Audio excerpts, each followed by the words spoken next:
Hey guys, my name is Sal Shakir, and my story is a little different than most. I am an immigrant from the Middle East, and if you know anything about the Middle East, you can only begin to imagine the struggles we went through. After immigrating to the United States, and plenty of personal and financial hardships later, I finally reached my version of the American dream. The vehicle that helped me reach my financial freedom was real estate. Now, I run multiple 6- and 7-figure businesses, and I like to help others. That's why I'm here.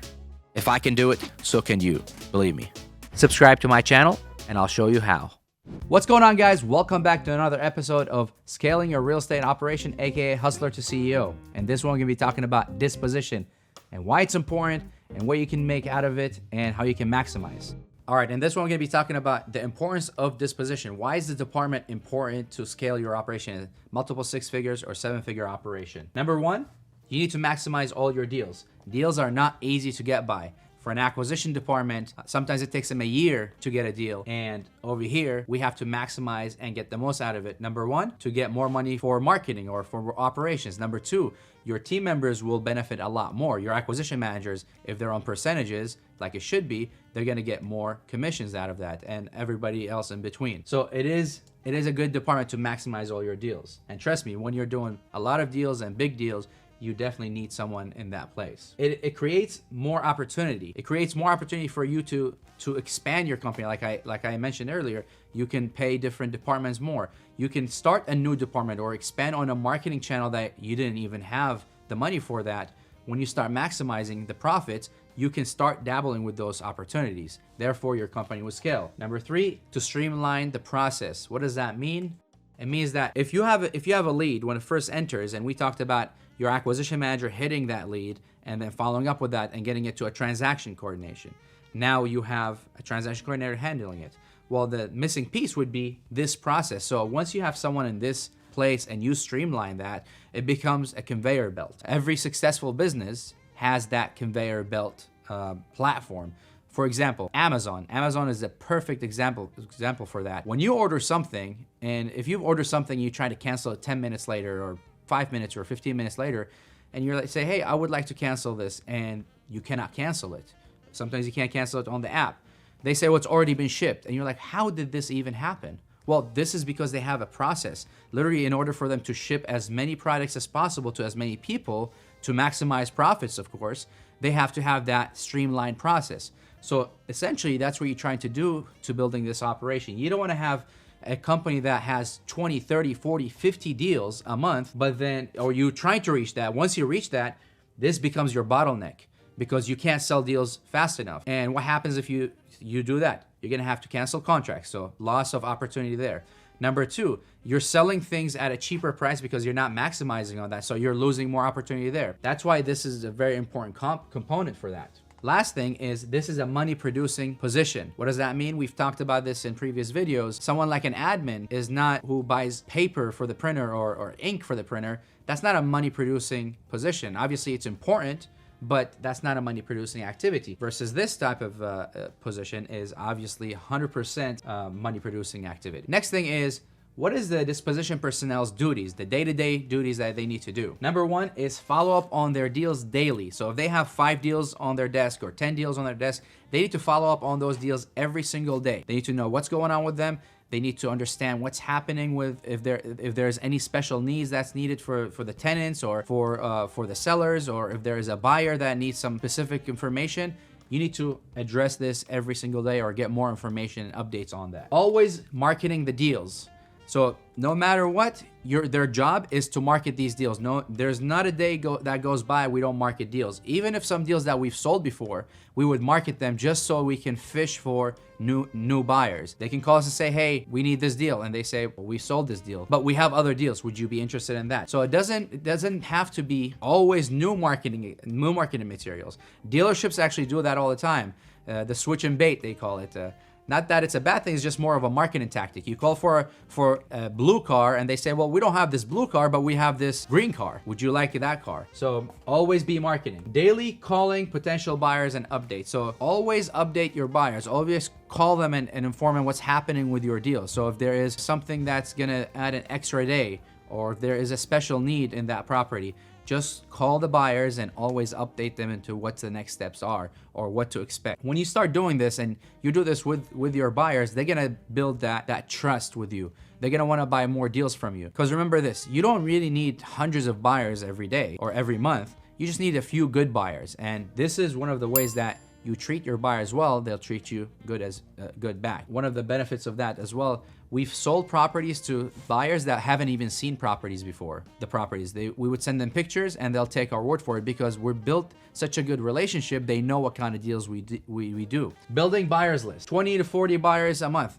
These are numbers for us. We have to have 40 buyers every single month in our organization. You can do 20, you can do 40, you can do 50, you can do 60. It doesn't matter. But our job, our disposition manager's job is to build the buyers list. No matter what, add new buyers. If there's not enough buyers, well, you need to be hitting the phones, calling people, finding out who's buying in other areas. You can use that in the downtime because disposition is not really a very, very busy position unless you start hitting 20 deals, 30 deals, 40 deals or more. And obviously you can have more than one person handling that. Last one is daily huddles with your transaction coordinator and your acquisition manager. This one is actually one of the most important ones because it gets them updated. If an acquisition manager has a great relationship with this seller and this seller is contacting them saying, hey, everything is great, your transaction coordinator is handling the transaction, but I have a concern, I have this, what about this? Because they built that relationship. Or it could be vice versa. They could talk to the transaction coordinator about some information, but you need to understand that information as a disposition personnel so you can relay that information to your buyers. And that goes back to obviously always updating your buyers. So how can you update them if you don't have the information? Because remember, you as a disposition manager do not get in contact with the sellers. That's the one important thing, that you're not gonna say, hey, I'm the guy that sells your deal. The home seller is concerned about selling the deal to your company. They shouldn't be worried about you trying to sell the deal to someone else. That's not their concern. So that's why you need to be always in communication with the transaction coordination and acquisition department. Here are some needs that a disposition manager needs. Obviously a computer. This is the same basic stuff that we talked about in previous videos for an acquisition or transaction coordinator. CRM system, comparable tools, Google Drive or Dropbox, and the e-signature platforms, and obviously the purchase agreements. We will have more details about this in the company structure video. All right, training. Hey there, I hope you're enjoying this video as much as I am making it and the content that it contains. If you're just starting out, that is okay. I have a free book that you can download and it'll give you the tools, the contract, the resources that you need to get in your first deal. And if you're not new in the business, you can always join my academy that has all kind of videos and accountability and courses that helps you to scale your operation. All right, guys, let's get back to the video. How do you train the disposition personnel?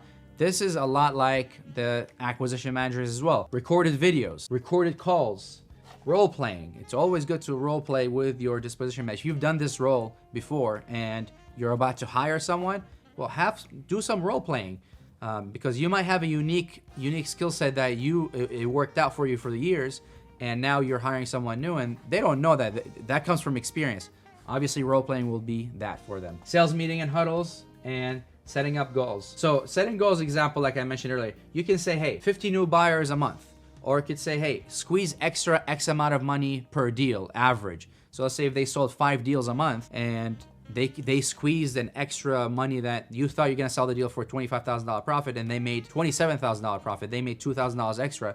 You can say, hey, squeeze an extra $10,000 a month. And that could be another goal. And then you can incentivize them on that. So salespeople love to be incentivized. And this is a really good form of incentivizing them when you give them spiffs or extra cash for something they did. So now we're gonna get a little bit more granular in what is the day-to-day should look like for a disposition manager. Well, number one, they should be always finding cash buyers. So that's a pretty general one, but how can they do it? They can obviously go to Facebook groups. They can go to Craigslist. They can market on their social media.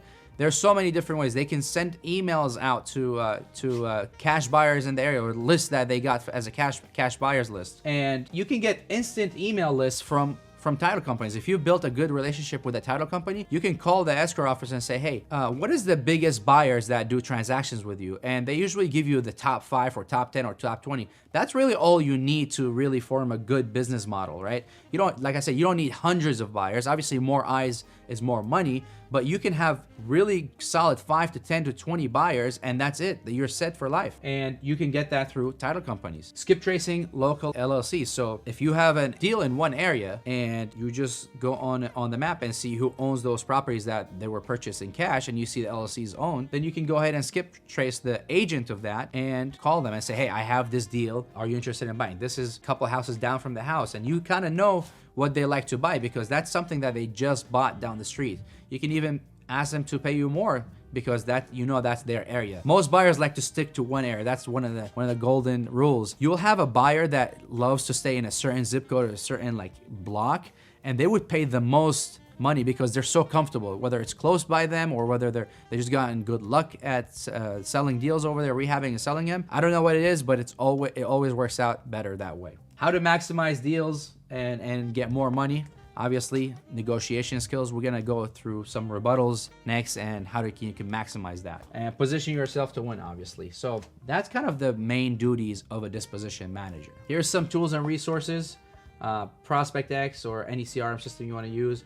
Cash Buyers Plus, Instant Cash Buyers, MailChimp or Aweber or any other platform as such. Those are email blasting software. So let's say you have a bunch of cash buyers emails, thousands of them, and you want to blast them the deal. That's one of the best ways to blast them that deal. Langglide. Langglide is a really cool app that we use for if we want to find LLCs in the area. So let's say you have 123 East Main Street as the house that you're trying to sell. You use the app Langglide and it'll show you on a map view, but it'll show you the owners of them. So it's a really easy way to see who's the LLC, who owned that building, and then you can go ahead and skip trace it. Obviously, there is ways to do it through MLS or pulling the list and just pull the LLC from the list. But this one's more of a visual way, like you're literally moving things around in your phone or your tablet, and you can see who bought what. So it's faster. It doesn't cost much. I believe it used to be $10 a month or a year. I don't recall. But it's a really good tool if you want to use it. Open Corporates. That one, if you have an LLC and you want to find the owner of that LLC, who is the registered agent, that is a really good resource to do that. So let's say I own abcllc.com and I want to know who owns that. I go in there and I type it and it'll show me the owner, the agent name. So it's a lot easier to skip trace that LLC with the name. So usually skip tracing works best with the names directly, not LLCs. And a texting platform, you can use Lead Blast Pro or Skipio or Textedly. We like to use these type of platforms because they become more of a conversational platform that you can. It's more of a broth instead of like the other platforms like Lead Blast Pro or any other ones.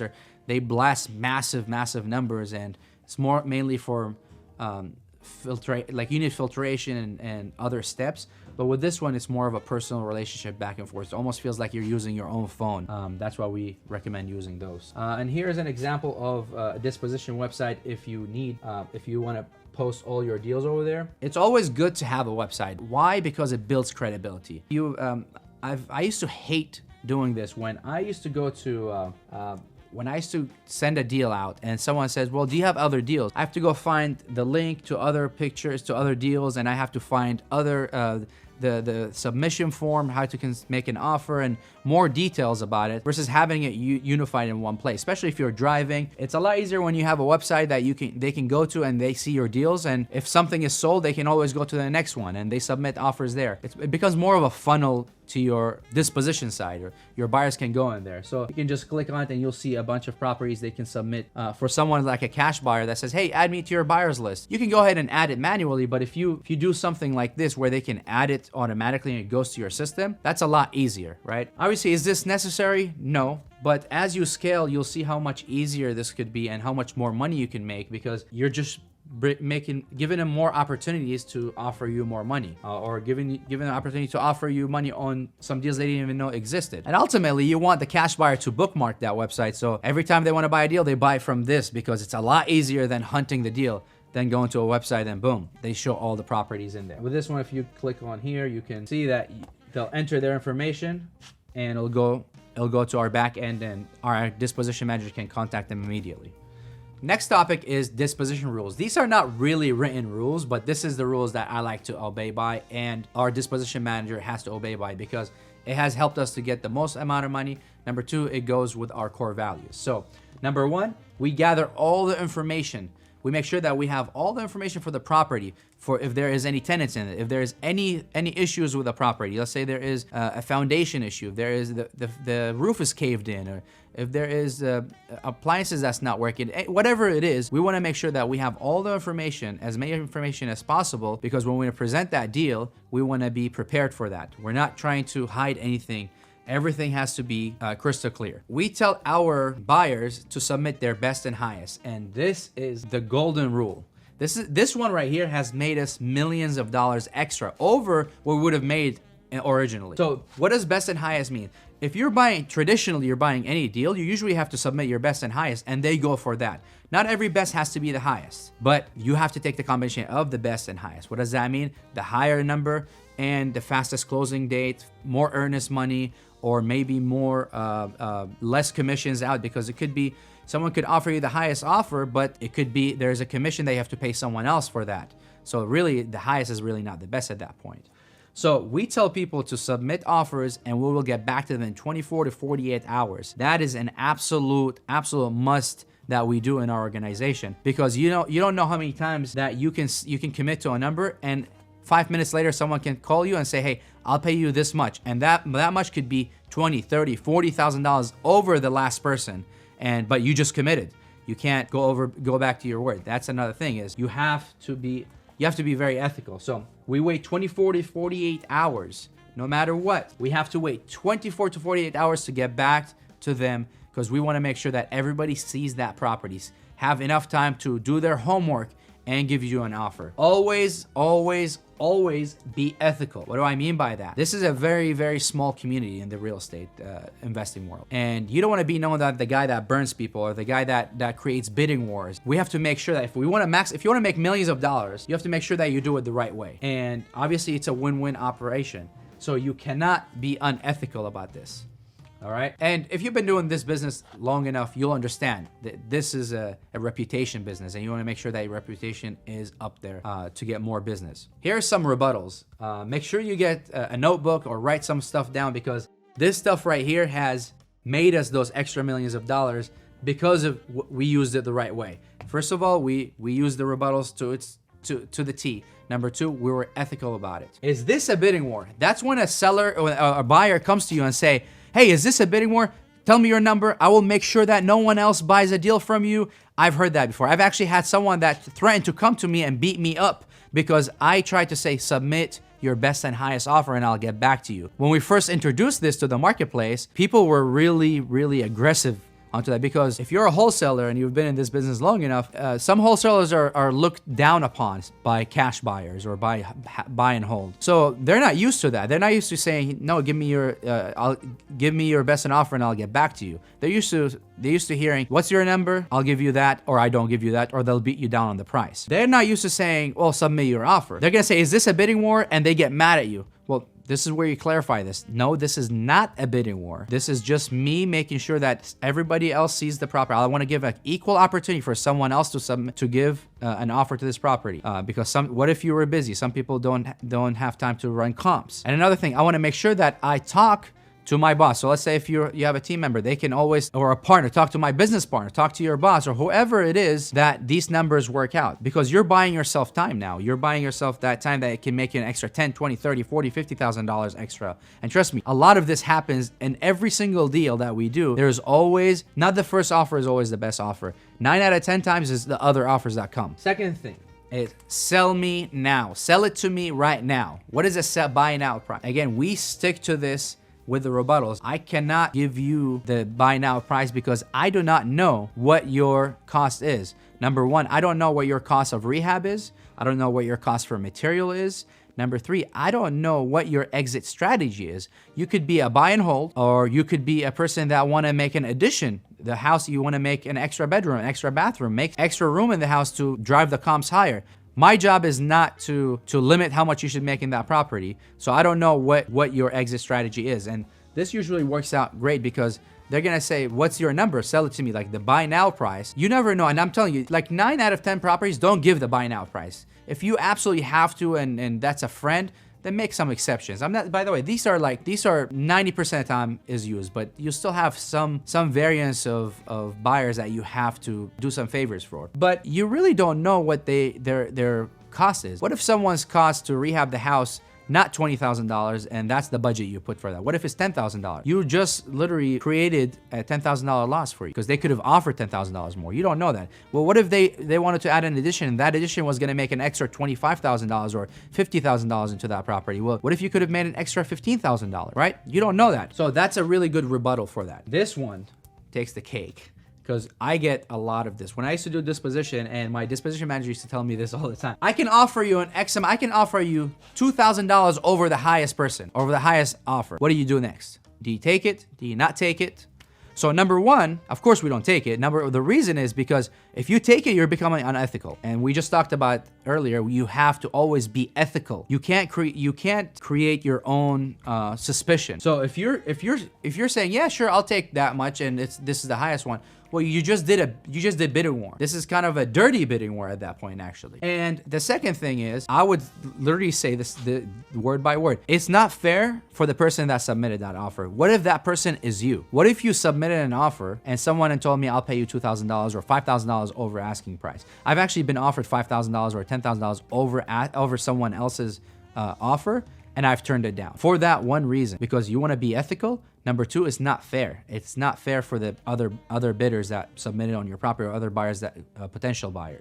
Second, that's actually going to build really, really good credibility for you, because guess what's going to happen? If that buyer is a business man or businesswoman, they'll appreciate the honesty, number one, and they'll appreciate the good business ethics that you have there. Therefore, they'll trust you for more transactions. Therefore, they'll come back for more transactions. This is another one. We actually tell people to submit offers without going to the property. And I'll tell you why. And obviously, like I said, 9 out of 10 times that happens if this property you don't have a lot of offers on, or it's a must that someone needs to see it, then we do it. But 9 out of 10 times we tell them to submit an offer on the property without seeing it. Why do we do that? Well, the reason for that, because if you've been doing this business long enough, I've had 10 buyers, 20 buyers trying to walk a property, and we've actually lost out on some deals because we've had too many people walk in. The seller gets spooked out and say, what is going on? How many partners do you have that want to walk the property? Or how many contractors do you have that want to walk the property? So they get spooked out. Remember, these transactions are very delicate. Some home sellers are very, very nervous about this transaction, and you don't want to add on to that by just calling them, say, hey, I have another person wants to walk the property. I have another person. It starts creating doubt. So what we do is we tell people, submit your best and highest offer, and we will get back to you in 24 to 48 hours. By doing that, they don't get to see the property until they're selected. So I don't want to show the property to someone or use that ticket to go show someone if I'm not sure this person is even in the ballpark. And this is how I rebuttal that. They tell me, how can I see the property without looking at it? Well, I say, Mr. Seller or Mr. Buyer or Mrs. Buyer, these pictures are fresh, or a day or two old, or whatever, however old they are, maybe a week old. And we've taken as many details as possible. Remember when we said gather all information? Make sure you take all the pictures alongside with that. All the information, all the pictures. And we tell them, hey, this is all the information, all the pictures. Any damage is there, I listed it for you. And you can talk to them about it over the phone. Hey, well, there's this, there's that. If you submit your offer, and if it's taken, then we can go see it. Your offer is not set on stone. This is not a hard offer. You're not depositing earnest money or anything. This is just a soft offer, because I'm sure you value your time just like I value my time. I wouldn't want to make you drive an hour, go see a property, and drive back, and then we're just too far apart. Now we just wasted a trip, and I wouldn't want you to do that, or I wouldn't want my trip to be wasted or my day wasted. So submit that number, and based on those pictures, we're gonna choose it or not. Based on that offer, we choose it or not. If anything does not look like the pictures, then we can discuss the price. And trust me, this is actually appreciated by a lot of buyers, because now they know that you're serious about your business. Number two, they know how serious you are with the condition of the property. And here and there, you will get some people that will just submit a high offer just to go see the property, just to waste your time. Make sure that you let them know. If that happens, I'll let them know. You will never be sent a property ever again. You'll never be sold a property by us ever again. Because remember, you have the gold, you control the gold. So don't ever be manipulated or pushed around by buyers to get you to do otherwise. Because I've been there before. Buyers want to take you to lunch. They buy you Chipotle, $10 meal, $20 meal, and they get $20,000 discount. I will buy my own meal. I don't want that meal. To be honest, this is a business transaction, and that's all that is. Yeah, you may have a friendship there, but ultimately it's going to come down to business. If you can make $20,000 extra and your team member can benefit from that percentages or that commission, and you went and gave away $20,000 discount because someone took you to lunch, how is that fair? So make sure that you are maximizing on your properties. And these are the right steps in doing so. Here is a disposition flowchart that we have for our own organization. From the contracts getting signed to submitting it and to blasting it out, and obviously negotiation and closing it. All right, guys, so ultimately the dispositions personnel's job or that department is to maximize as much money as possible for that department or for the entire company. So make sure you use those tools. It's helped us tremendously, making hundreds of thousands of dollars, if not millions of dollars, just implementing those simple steps in there. All right, guys, I hope this was informative. Make sure to like, subscribe, comment, and turn on your notifications, and I'll see you in the next video.